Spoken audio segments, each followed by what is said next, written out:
Tonight on CTV News at 5. If you take a look here today, mostly are young people with kids, and I think that's excellent. Conflicts past and present, peacekeeping missions in the defense of freedom itself. Today, we remember the Canadian men and women who answer the call of duty. Today, we salute their sacrifices. Live from the Maritimes News Center, this is CTV News at 5. Good evening and welcome to a special edition of CTV News at 5. I'm Maria Penopalis. Thank you for joining us. First at 5 tonight, lest we forget, Remembrance Day ceremonies were held all over our region today to honor the men and women who served and serve our country. Our special coverage begins with CTV's Derek Haggett, who takes us to the Moncton Coliseum, where thousands came to pay tribute to the sacrifices of our veterans, past and present. The RCMP pipes and drums got the ceremony started as they marched onto the Coliseum floor, along with military units, cadets, firefighters, and Mounties. Soon after, our national anthem.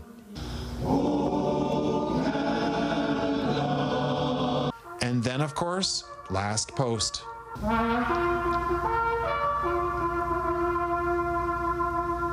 Next, the laying of dozens of wreaths and crosses from a variety of military, government, and civilian groups. After the 90-minute ceremony wrapped up, I spoke with a handful of people, including some servicemen and women, and asked them why this day is so special and who were they remembering. Present today, cadets, Boy Scouts, Girl Guides, and a lot of other youth. There was a lot of young people that served during the wartime that never came back. They never had a life to live. Really having this ceremony and being able to gather together and show the younger generation the importance of coming out and remembering our soldiers is what we're doing. We're out here representing the Air Force, and it's special because we're remembering all the people who sacrificed their lives for our liberty here in Canada. Some were thinking about family who died on the beaches of Normandy. My uncle went to war underage. He lied about his age, and his cousin did the same thing, so they both went over and fought in the army and lost their lives. A ceremony to remember and veterans to never forget. Derek Haggett, CTV News, Moncton. Thank you, Derek. A lovely tribute indeed. Now, hundreds gathered at the Sullivan's Pond Cenotaph in Dartmouth today as well. As CTV's Vanessa Wright shows us, the emotional ceremony gave those in attendance a moment to reflect on the stories and sacrifices of their loved ones. On this gloomy day at Sullivan's Pond, a heartfelt ceremony honors the lives of those who served this country. As hundreds gathered to pay their respects, Leslie Huska stood among the crowd, silently overcome with emotion. She has no family in Nova Scotia. Originally from Winnipeg, she lives here by herself. She has a lineage filled with serving members and says being here was an eye-opening experience. There's so many faces that I will never see, and I just was so filled with gratitude that I just wept, and it was really beautiful to be reminded that freedom does come at a cost. A cost paid by those who courageously put their life on the line, like Keith Toon, who served in the UK Navy for 25 years. He's moved every time someone thanks him for his service. Everyone has their own story, and everyone is I think everyone is proud to be a part of a community that supports their veterans and their serving members in such a gracious way. Master Sailor Taylor Bouchard began serving on his 27th birthday and would attend Remembrance Day ceremonies in whichever part of the world he was in that year. Now a radar technician on HMCS Charlottetown, his 22-year-old son Blake paves a similar trail, training as an officer on the West Coast. And then he's like, I'm joining the Navy, Dad. I was like, wow. It just, got him to talk to the right people, and then he locked in. He went Marine Systems Engineering Officer. Stories of hope and sacrifice. As the ceremony came to a close in the poppy-filled park, a promise to never forget those whose story remains untold. Vanessa Wright, CTV News, Dartmouth. Thank you, Vanessa. So many stories to tell, and that is exactly what's going to happen at 6 o'clock as well. CTV's Todd Battis standing by now with a preview of what's ahead. Hi there, Todd. Hi there, Maria. You bet we're going to keep this thing going as we have for the past several years. We've traveled around the Maritimes to attend ceremonies just like you saw there at cenotaphs and, well, big towns and small hamlets. Our reporters will bring you the stories of those who served and those who remember them. Now, also tonight, the story of a veteran who fought in Afghanistan and the efforts he's undertaking to help his former colleagues who are continuing to suffer the trauma of battle. It's a moving story. You will hear him speak with CTV's Derek Haggett tonight at 6 o'clock. Kayla Mitchell, I am impressed by the pictures we saw there of people at the ceremonies, some just wearing sport coats and the like, while in other parts of the country, certainly the cenotaph in Ottawa, the National Cenotaph, snow on the ground, winter hats, parkas. Yeah, absolutely. And we're still on the milder side, mostly for a weather system that's making its way across the eastern half of the country. We are going to get to the chilly side over the next couple of days. We did get a break from the rain for a lot of the ceremonies for today as well, though there was some rain coming down for parts of Cape Breton, and the rain has really added up for areas in the Maritimes over the last 24 to 36 hours. Continue to get reports from the eastern shore of Nova Scotia, parts of Cape Breton, overall rainfall totals between 50 and 100 millimeters, including some reports coming in late this afternoon from Jerry in Sonora and Guysborough County, 82 millimeters there, and a report from Jay in Canso of around 56 millimeters of rain. And there is another round of rain and showers moving in. Temperatures right now, aside from the northwest of New Brunswick, mostly around the high single digits and the low teens. They're going to continue to come down, though. Winds are mostly out of the southwest, still being sustained in a lot of cases 10 to 20 kilometers per hour, with gusts between 30 and 40. There's the next round of wet weather on its way in, so it is going to be another round of rain coming across Nova Scotia, southeast New Brunswick, Prince Edward Island as we move through tonight. In behind that, though, as some chilly air begins to move in from the west, there's maybe some snow showers for other parts of the region. Rainfall warning remains in effect for Cape Breton. Maybe an additional 30 millimeters of rain to come for some areas, and I'll have more in the forecast later on. Maria. Thank you very much, Kaylin. Right now, time for our first break here on CTV News at 5. Still ahead, though, we'll highlight a special ceremony at Camp Hill Veterans Memorial Hospital where a 105-year-old veteran and others were recognized for their service in peacekeeping. And coming up next, CTV's Katie Kelly takes us back to the beautiful Bahamas. Straw is called the silver palm, and it's a very strong straw in the Bahamas. Culture, history, and breathtaking landmarks. Find out how to win a 7-night vacation to the tropical paradise next.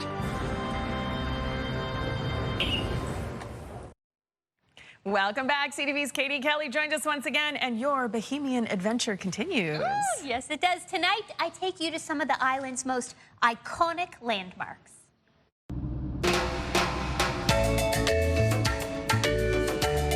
Today, our journey begins at Fort Charlotte.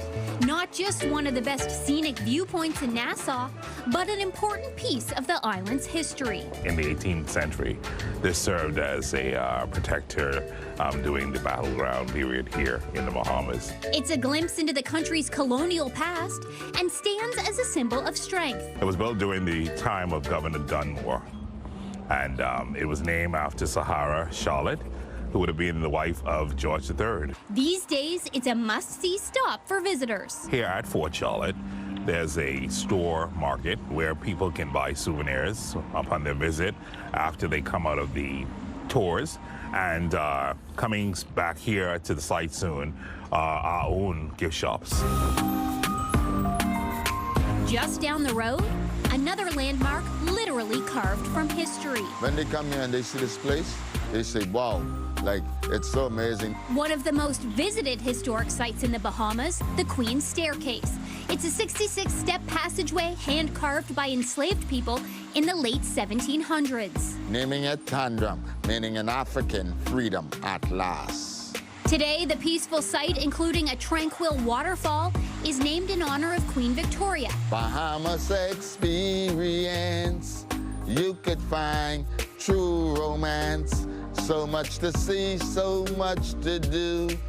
come along, I'll share it with you. Of course, no trip through Nassau's past would be complete without a stop at John Watling's distillery, a local favorite offering a true taste of the Bahamas. Each day, a cannon fires at noon. Is everybody ready? And signals the island's history is still very much alive.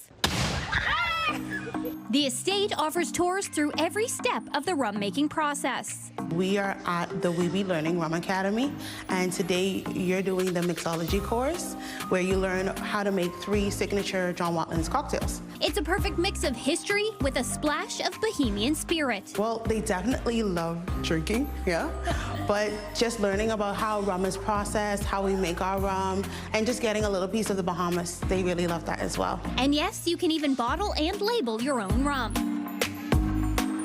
And to feel the heartbeat of modern-day Nassau, head downtown to the Straw Market, home to dozens of artisans selling handmade souvenirs that capture the island's creative soul. The straw is called the silver palm, and it's a very strong straw in the Bahamas.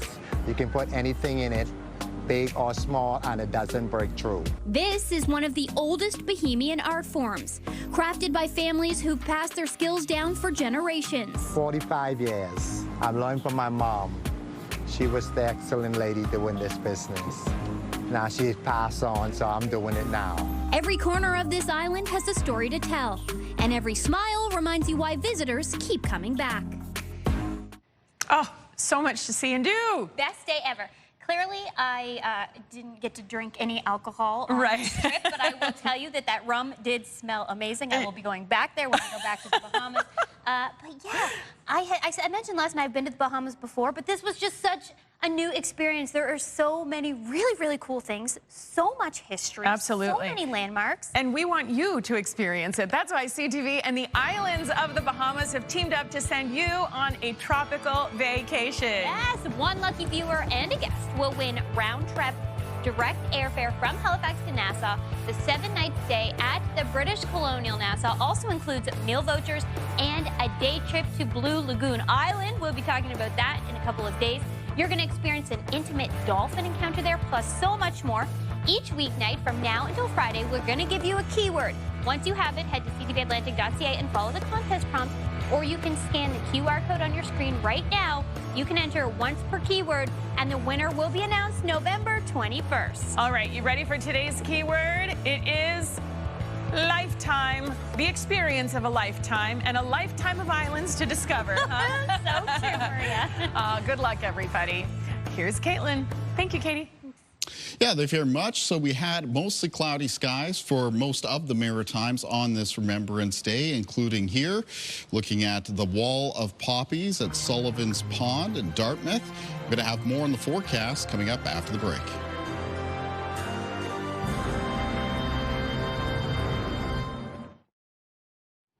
Welcome back. Kaylin Mitchell joins us now. Kaylin, for the most part, the weather cooperated for a lot of the Remembrance Day ceremonies around our region today. Yeah, that was nice to see because we've certainly had Remembrance Days in the past where the weather conditions have been quite inclement across much of the Maritime region. There was some rain present in eastern areas of Nova Scotia. We're looking out here at the Naval Memorial at Point Pleasant Park in Halifax, Nova Scotia. You can see the cloudy sky there. In the background, we do have wet weather returning now to parts of Nova Scotia, southeast New Brunswick, and Prince Edward Island as we make our way through this evening and tonight. Barometric pressure still on the lower side, sitting below 1,000 millibars as we are sitting just to the south of a center of low pressure. This is the very slow-moving weather front that's making its way through the region. Actually developing along that front was another area of low pressure just off the Atlantic coastline. It's on the northern edge of that system that we're seeing the return of some rain and some showers. And that's what's showing up here on radar. You can see that wet weather coming in off the Atlantic, across Nova Scotia into the southeast New Brunswick, Prince Edward Island. In behind it, there is still some colder air moving in off the continent, and a scattering of some showers that, as temperatures fall, will likely turn over to some localized snow showers for parts of the Maritimes as we move through tonight and into early Wednesday morning. Taking a look at our forecast timeline then for cloud cover and precipitation. So the big broad area of green, that is representing that rain moving in off the Atlantic, and these streaks of blue in behind it as we move through this evening. evening towards and after midnight. Those are those snow showers that I mentioned. Now, in most cases, the snowfall potential from that is going to be quite limited, though in some of the roads that run up into the higher terrain around northern areas of New Brunswick, some of the roads that run up into some of the higher terrain surrounding the Annapolis Valley in Nova Scotia and in around the Mount Tom area, I would be careful about the possibility of maybe some greasy surfaces developing as we move through tonight into the start of the day for tomorrow. After that, as we make our way through Wednesday morning, most of the showers or flurries come to an end, but there will be a chance of a few more flurries or a couple more showers around the north shore of Nova Scotia and Cape Breton throughout the day on Wednesday. The rest of the region basically seeing a mix of sun and cloud. Now, additional rainfall amounts to come will be highest around the east of Nova Scotia. Remember, rainfall warnings do continue for Cape Breton, where there is the potential of seeing an additional 30 millimeters of rain. Some fairly widespread reports from the eastern shore of Nova Scotia and Cape Breton of some rainfall totals between 50 and 100 millimeters. Winds for tomorrow will be out of the west.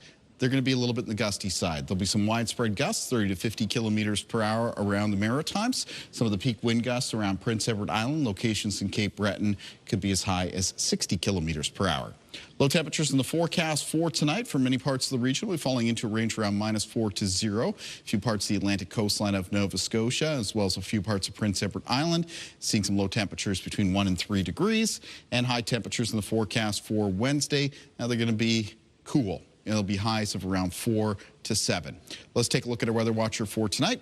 And tonight's weather watcher is coming in from Jacob M. from Hants County, Nova Scotia. And Jacob has sent a very appropriate drawing for today, labeled "A Poppy is to Remember." Thank you, Jacob. And if you would like to send in a weather watcher, they can come into CTV Weather Watchers, P.O. Box 1653, Halifax, Nova Scotia, B3J2Z4, or email kaylin.mitchell@bellmedia.ca. Maria. Thank you, Kaylin, and thank you, Jacob, for that lovely drawing. So as Canadians pause and remember those who serve, a veterans support organization in Dartmouth says many members face a new kind of battles. Vets Canada has quietly opened a food bank for veterans, and as CTV's Jesse Thomas shows us, the need is overwhelming. Jim and Debbie Lowther stocked the shelves at the Vets Community Pantry, a food bank for veterans and their families who need help putting food on the table. They did a soft launch in March. We have distributed almost 6,000 pounds of food, and almost 1,500 of that have just been in the last month. 50 veterans have registered before their grand opening, and word is getting round 30 of them signed up for the pantry service in the last month. Generally, the public, when they think veteran, they think of seniors, but for us, that's not the case. The majority, I would say almost 90% probably, are between 24 and 64. It's a welcoming environment and it's discreet. Veterans book appointments to tour the pantry and choose their own groceries through a credit program based on family size and need. We wanted to try something different, and we wanted to have it so, you know, the members, the veterans and the serving members can just pick what they want to make it more of a grocery store type model. The idea came out of necessity. Vets Canada handed out $300,000 in grocery gift cards in 2023. That was double what they spent on gifts the year before. They thought the food bank model could stretch their dollar further. They rely on support and donations from the community. It's sad, you know, men and women who served our country, you know, have to use a food bank. But I think it's difficult for everyone now. But this is fulfilling a need. But I'm really shocked at how many people are coming in and how happy they are when they leave. We want people to come in here and feel comfortable and not feel like they're putting us out, because our outlook on this is that they already paid the price. Vets Canada says Remembrance should extend beyond November 11th because there are those who served who are still fighting to get by. Jesse Thomas, CTV News, Dartmouth. Thank you, Jesse, and thank you to Jim and Debbie Lowther for providing that service. All right, taking our final break here. When we come back, keeping the peace. 7 Maritimers are honored for their service overseas, respect and recognition. Next.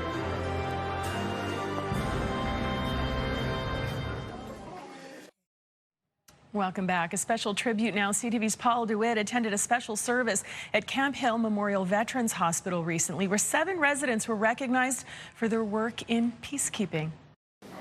We wanted to welcome all of you here tonight for a very special purpose.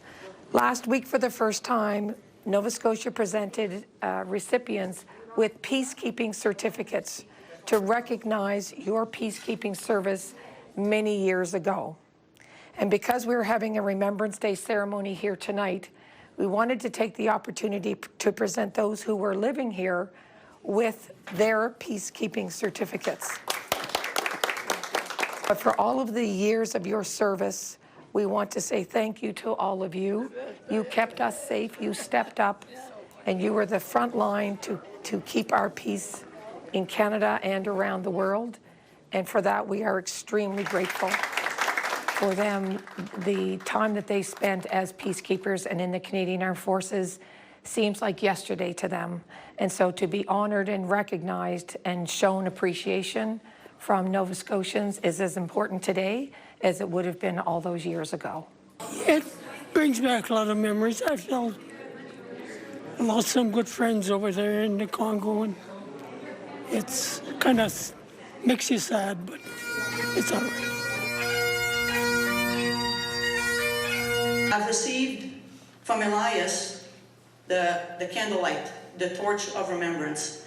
And I'm quite honored because if you look at Elias, his service is quite remarkable. He served in World War II and the Korean War, and he is still with us this evening at the young age of 105 with his family.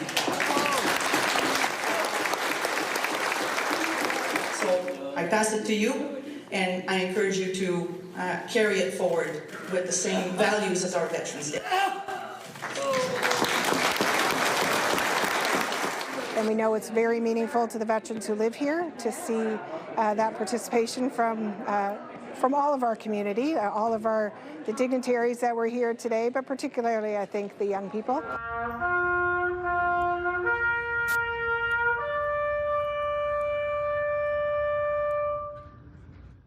And we certainly thank them for their service, and we thank all the men and women who have served and continue to serve for their service. We also thank you for watching this evening, our special coverage, and we hope you'll stay right here on CTV News, because coming up at 6 o'clock, team coverage from around the region.